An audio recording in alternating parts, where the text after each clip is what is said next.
एक बात बताएं, despite putting in tons of effort to improve your English fluency, do you still get tongue tied in English conversations? Or does it happen to you sometimes you even struggle to complete the simplest sentences in English? Like, पता है क्या बोलना है पर बोलने के time पर याद नहीं आता. Well guys, if that is happening, buckle up because today's video is going to be a real eye opener, because I will be sharing the main reason, like we will be discussing the main reason that why you feel that your English fluency has hit a roadblock. कितनी भी मेहनत कर लो, you see no improvement in your fluency, you see no way to advance it. Basic सी चीजें हैं, but I'm sure if you get your head around the facts I'm going to share in today's video, it's going to be of great help for you to proceed further. On that note, this is Vidyushi Kaushik and this video is brought to you by. चलिए शुरू करते हैं. सबसे पहले root cause समझने की कोशिश करते हैं, मेन कारण को जानने की कोशिश करते हैं कि यार एक भाषा ही तो है, फिर भी नहीं बोलनी आ रही है, ऐसा क्यों हो रहा है. So guys, I want you to imagine that this is a fluency wall, and in order to gain very high proficiency in communicative English, you need to paint this wall flawlessly, beautifully, exactly like this. जिस दिन आप उस कोरी दीवार को इन 5 रंगों में इस खूबसूरती के साथ पेंट कर देंगे, हम मान लेंगे कि यार आपकी फ्लुएंसी बहुत अच्छी है, आप हर तरह की बात इंग्लिश में इजीली कह पाते हैं. पर पता है अनफॉर्चुनेटली होता क्या है, ये इस तरह पेंट करते हैं आप अपनी फ्लुएंसी वॉल को. Someday you feel like learning grammar, so you start watching content related to grammar, you make some notes और you just compliment the trainer कि अरे मैडम पढ़ाती बहुत अच्छा है. रीइंफोर्समेंट नहीं है, शेलो लर्निंग है, कोई प्रैक्टिस नहीं है उसके अराउंड. वीडियो देखकर हमें लगता है हमने बहुत कुछ सीख लिया है. Then all of sudden this thought comes to your mind that grammar and fluency दो अलग चीज़ें हैं. Fluency has nothing to do with grammar. Grammar सीखूंगा तो कभी इंग्लिश नहीं बोल पाऊंगा. Then you switch to another section and you start learning English words, English sentences, just to make sure कि यार मेरे पास इंग्लिश के वर्ड्स और सेंटेंसेस तो होने चाहिए ना.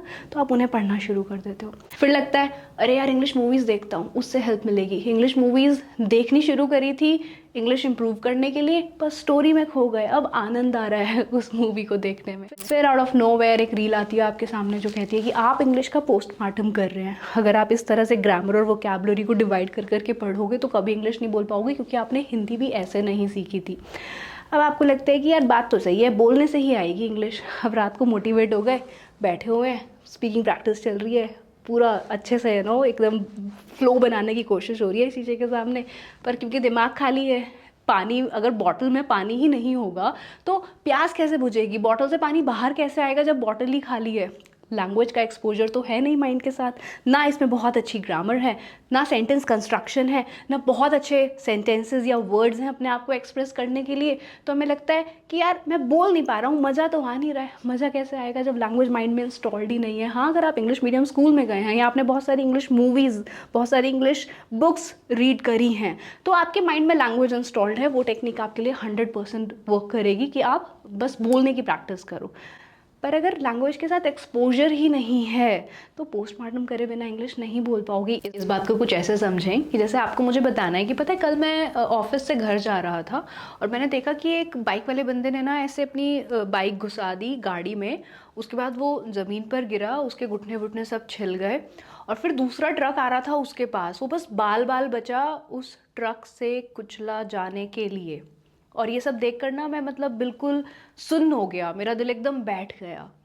अब ये एक छोटा सा इंसिडेंस है जो आपको मुझे इंग्लिश में एक्सप्लेन करना है. तो आप कुछ ऐसे कहेंगे, so last night what happened, I was going home from work and I saw this guy. He collided into a car with his bike. He fell to the ground, badly scraped his knees, and you know what made it worse, the other truck was just approaching him so fast. He narrowly escaped being knocked down by that truck.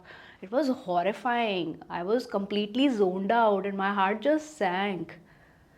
अब अगर आपने ये सारे expressions नहीं पढ़े होंगे, हो सकता है आप थोड़ी कम वोकैबुलरी यूज़ करके इस इंसिडेंस को एक्सप्लेन कर पाएँ, पर फिर भी मेरा दिल बैठ गया. My heart just sank. I was completely zoned out. मैं बिल्कुल खो गया था, मुझे समझ ही नहीं आ रहा था कि क्या हो रहा है.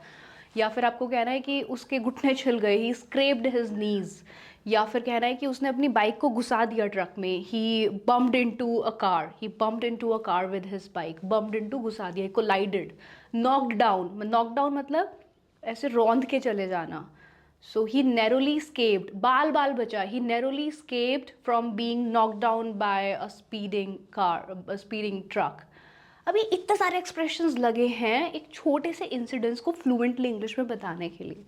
अब आप बताएं, अगर ये एक्सप्रेशंस आपने पढ़े ही नहीं होंगे, आपके माइंड में होंगे ही नहीं, तो पूरी ज़िंदगी भी टूटी फूटी इंग्लिश बोलते रहो, वो कभी फिक्स नहीं हो पाएगी. You know even what makes this whole situation even worse, whatever little you are learning every day, it is getting auto deleted from your brain.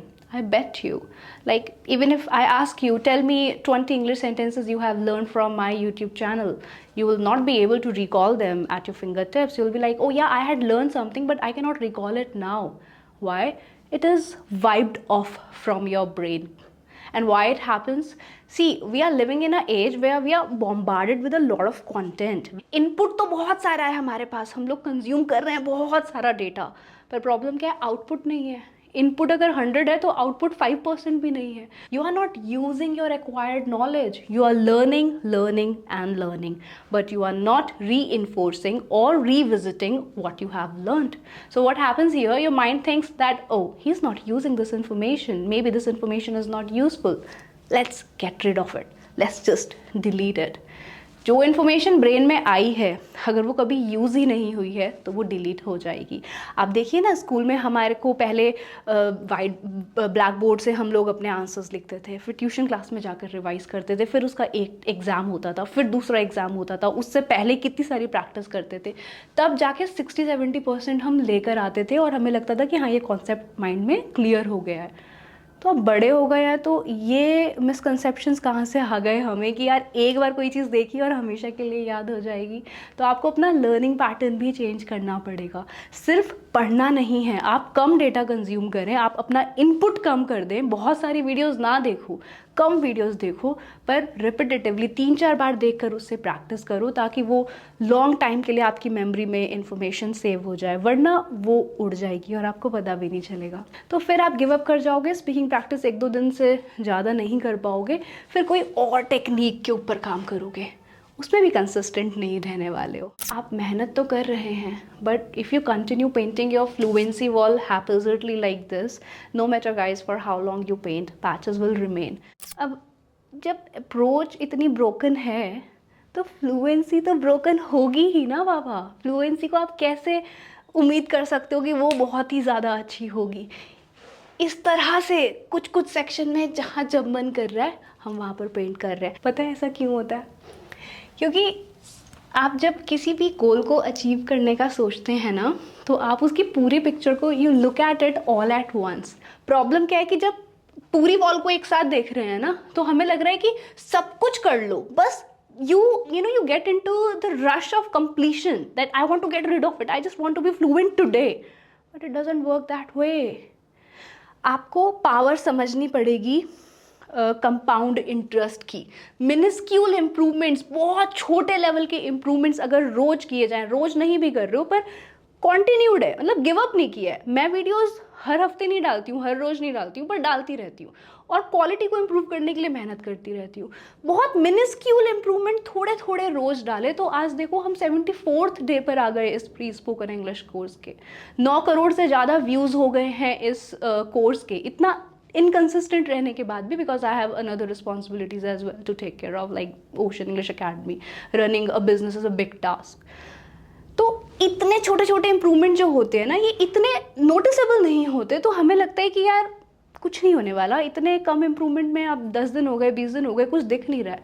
क्योंकि दिख नहीं रहा है इसका मतलब ये नहीं है कि आप इम्प्रूव नहीं हो रहे हैं. तो सबसे पहले आपको क्या करना है ना, फ्लुएंसी की पिक्चर को मत देखो.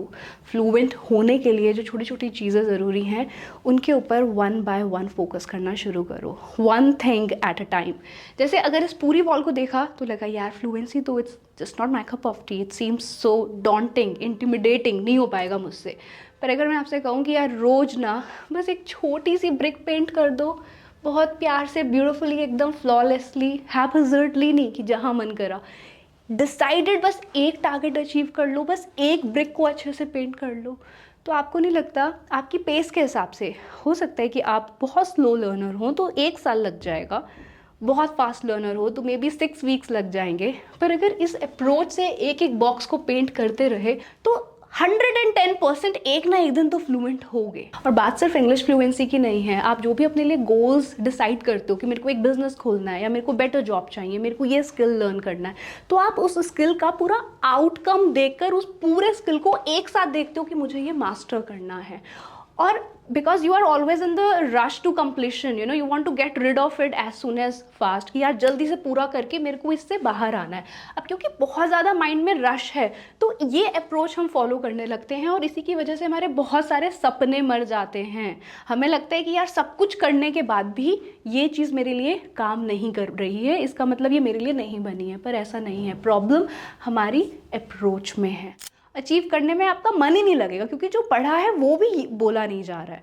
पर इसमें क्या है, फ्लुएंसी नहीं आती ठीक है, पर जो सीखा है वो 100% आता है। इसको I can put it to use, like I am just a master at it. अब इसमें भी खुशखबरी एक और है कि आपको शेक्सपियर नहीं बनना, आपको राइटर नहीं बनना है, आपको पीएचडी नहीं करनी है इंग्लिश में। आपका एम है कि यार इंटरव्यू में लोगों से बात करते टाइम मैं बेसिक कॉन्वर्सेशंस इंग्लिश में होल्ड कर पाऊँ। तो उसके लिए you just need 20-25% of the language. You need not to go about learning all the complex words out there, just learn this much and you are good to go. और इन 5 चीज़ों को फॉलो करने के लिए अब हम स्टडी प्लानर समझेंगे कि वो कौन से 5 एरियाज़ हैं जिस पर आपको कॉन्स्टेंट एफर्ट देना है एक अच्छी फ्लुएंसी को रीच करने के लिए। इस मेथड को मैंने नाम दिया है micro milestone method. Micro milestone method. आपको प्रॉमिस करना पड़ेगा कि जब आप ग्रामर पढ़ रहे हैं, अगर अभी देखेंगे कि क्या क्या पढ़ना है, ग्रामर पढ़ रहे हो तो फ्लुएंसी का ख्याल मत करो। ग्रामर पढ़ रहे हो तो बस ग्रामर में मास्टरी लो, वोकैबुलरी पढ़ रहे हो तो बस वोकैबुलरी पर मास्टरी लो। फ्लुएंसी का एंड रिजल्ट के बारे में मत सोचो क्योंकि वो बहुत ओवरवेलमिंग हो जाएगा कि ये चीज़ अचीव नहीं हो रही है। उसको अचीव करने के लिए छोटे छोटे ब्लॉक्स के ऊपर ही तो काम करना है। So guys, today I want you to contemplate over the points I have presented to you. क्योंकि सुनने में बात बहुत छोटी लग रही है, पर मैंने पता है इन्हीं स्ट्रैटेजीज को यूज करके बिजनेस सेटअप कर लिया, मार्केटिंग कर ली, इतना बड़ा ब्रांड बना दिया, टीम बिल्ड कर ली। उसके बाद मैंने इंस्टाग्राम पर एक अच्छा अपनी फैन फॉलोइंग क्रिएट करी, फिर यूट्यूब पर करी, अपनी स्पोकन इंग्लिश बुक रिलीज करी है अभी रिसेंटली, और अब फ्यूचर में मैं अपना फिटनेस चैनल स्टार्ट करने वाली हूँ इसी स्ट्रैटेजी के ऊपर काम करते हुए। माइक्रो माइलस्टोन मेथड यहाँ से शुरू किया था, अभी यहाँ आ गई हूँ। 1-1.5-2 साल के अंदर फिटनेस का कंटेंट बनाने के लिए बिल्कुल रेडी हो जाऊँगी। मुझे ट्रस्ट है, तो बस ट्रस्ट करते रहो और आगे बढ़ते रहो। तो इस वीडियो को यहीं पर एंड करते हैं इन खूबसूरत पंक्तियों के साथ। सिर्फ उम्मीद करने से कहाँ मिलते हैं तमन्नाओं के शहर जनाब, मंजिल तक जाना है तो चलना तो पड़ेगा। मेरी 90 डेज स्पोकन इंग्लिश कोर्स को परचेज करने के लिए आप लिंक फॉलो कर सकते हैं पिन कमेंट में, और इस बुक को डिटेल में जानने के लिए कि इस बुक में क्या क्या टेबल ऑफ कंटेंट है आप इस वीडियो को देख सकते हैं। मैं आपसे बहुत जल्दी मिलती हूँ नेक्स्ट वीडियो में 5 step English fluency study planner के साथ, जहाँ पर कॉम्प्रिहेंसिवली डिस्कस करेंगे कि क्या स्टडी प्लानर होना चाहिए इंग्लिश में फ्लुएंट होने के लिए। बाकी बहुत सारा प्यार इस चैनल को इसी तरह देते रहें। जल्दी मिलते हैं।